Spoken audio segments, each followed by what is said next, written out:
Morning students, class 7 chapter 1 history. आपका 7th class का history का चैप्टर 1 है जो हम डिस्कस कर रहे हैं। आज का हमारा टॉपिक ऑफ डिस्कशन है रीजन एंड एम्पायर। ठीक है। Large states like those of the Cholas, Tughlaq और मुगल एनकम्पास्ड मैनी रीजन। देखो, जो बड़े बड़े स्टेट्स है जैसे कि चोला एम्पायर, तुगलक एम्पायर या मुगल्स, इन लोग एनकम्पास्ड मैनी रीजन, यानी कि ये बहुत बड़े बड़े स्टेट्स है। इतने बड़े स्टेट्स थे कि ये कई रीजन्स तक फैले हुए थे इनका एम्पायर। असंस्कृत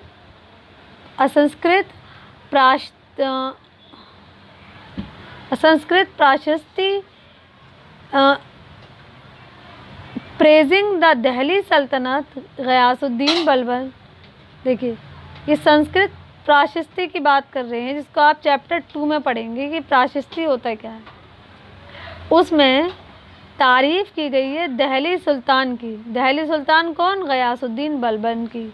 मैं आपको बता दूं, दिल्ली सुल्तान यानी कि अगर हम स्लेव डायनेस्टी की बात करते हैं तो स्लेव डायनेस्टी की बुनियाद गयासुद्दीन बलबन ने डाली थी 1226 में। और ये जो दिल्ली सल्तनत है और ये चली थी कब से? 1287 तक। Explain that he was the ruler of a vast empire that stretch from Bengal in the Ghazni. Ghiyasuddin Balban एक ऐसा सुल्तान था, दिल्ली के ऐसे सुल्तान थे जिनका जो एम्पायर था वो बहुत ज़्यादा फैला हुआ था। यानी कि ये एक बहुत बड़े वास्ट एम्पायर के रूलर थे और इनका एम्पायर बंगाल से लेकर गजनी तक फैला हुआ था।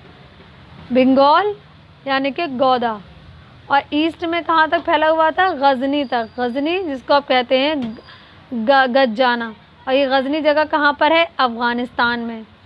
अगर हम in Afghanistan in the west, यानी कि और अफ़गानिस्तान तक फैला हुआ था। फिर Ghazni in the Afghanistan in the west and included all of south India. और इसके अलावा पूरा साउथ इंडिया भी गयासुद्दीन बलबन के ही एम्पायर में शामिल था। अब साउथ इंडिया में उस वक्त के लिए क्या टर्म यूज़ होती थी? साउथ इंडिया में दराविदा ये जगह होगी वहाँ पर।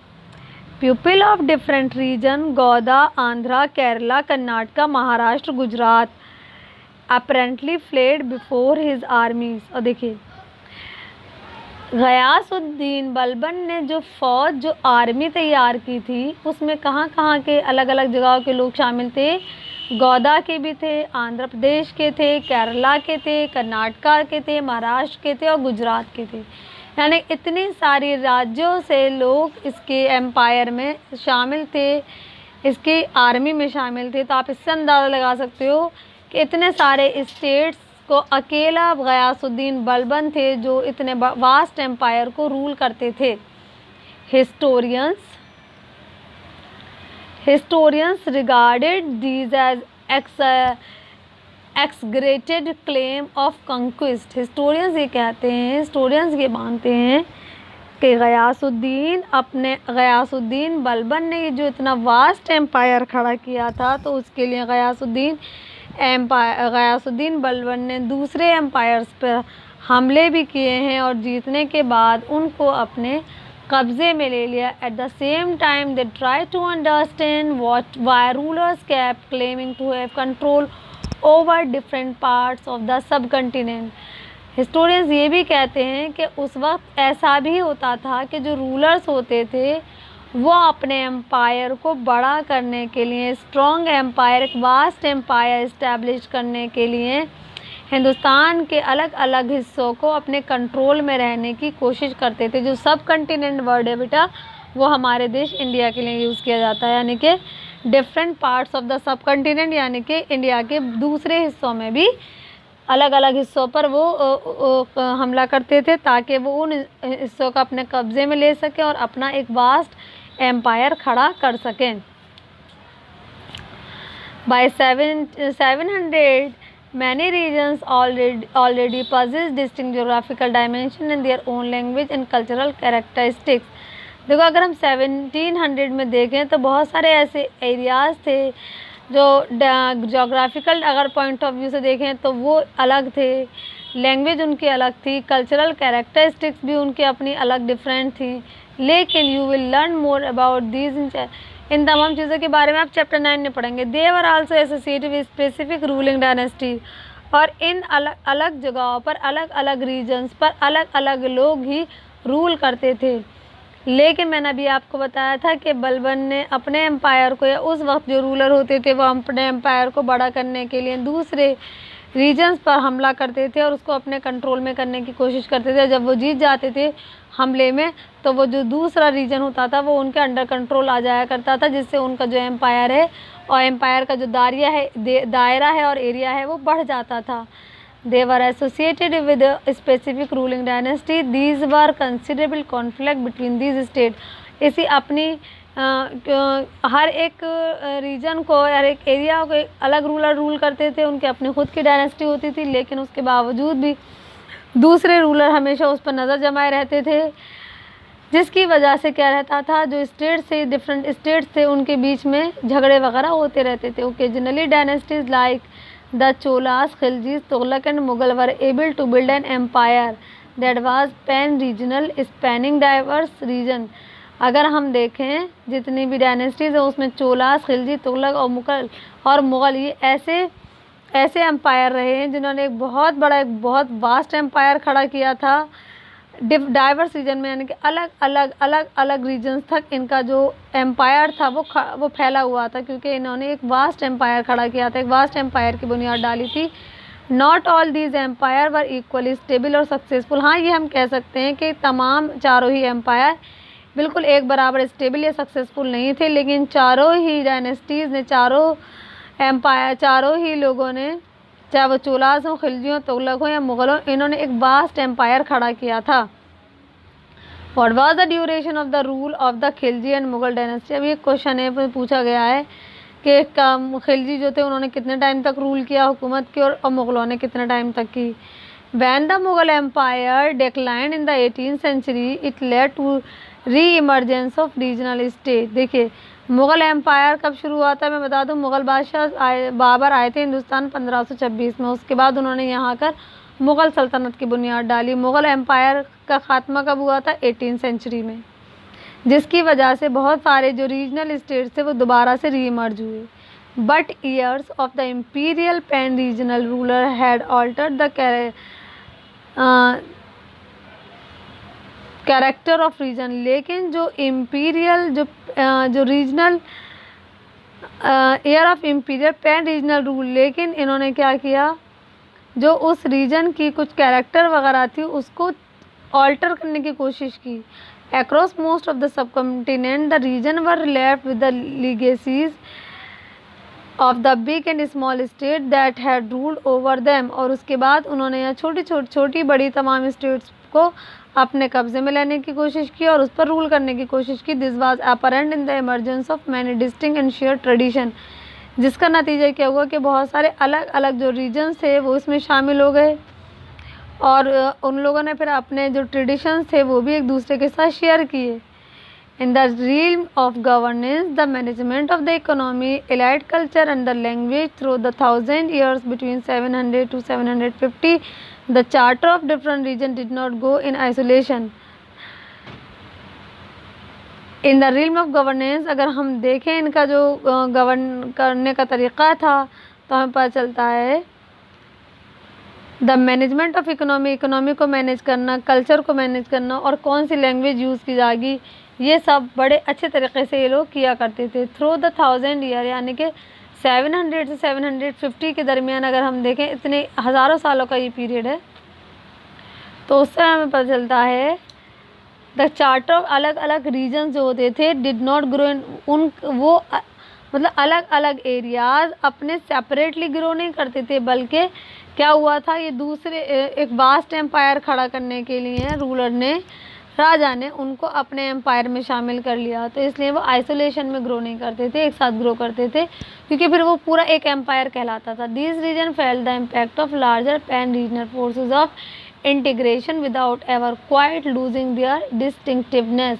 और ये जो रीजन होते थे, fell the impact of larger pan regional forces, इन रीजन्स पर जो रीजनल फोर्सेस होते थे उनका एक तरह से बहुत ज़्यादा प्रभाव पड़ता था। और ये रीजनल फोर्सेस उनको क्या करते थे, उन्हें इंटीग्रेट करने में मदद करते थे। किसको? उन रीजन्स को, विदाउट एवर क्वाइट लूजिंग, यानी कि उनको इस तरह फोर्स करते थे कि आप उसमें शामिल हो जाइए, उस एम्पायर में शामिल हो जाएं, इस तरह फोर्स करते थे उस रीजन को।